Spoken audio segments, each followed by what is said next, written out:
Thank you for the opportunity.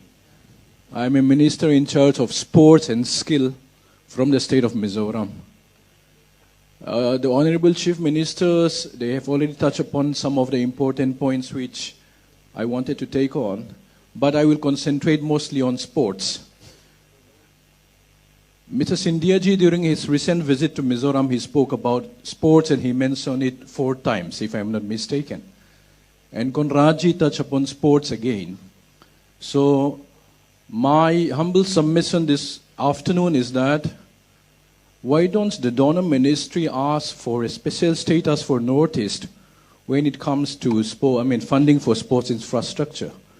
Because the only scheme which is available under the government of India as of now for the sports development is through Khelo India, out of which the amount of money which is pumped into Northeast, which is a sports-loving region, is not enough to sustain the sport lovers of Northeast. That's number one. And number 2 is that our Prime Minister Narendra Modi's vision to host the 2036 Olympics, India is bidding for it. So my humble submission is that we need to start now. Gujarat will be able to host it, India will be able to produce the best of infrastructures.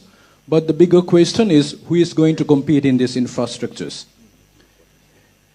It could turn out to be a huge embarrassment if India ended up 0 gold medal again. So Northeast is where the talents are.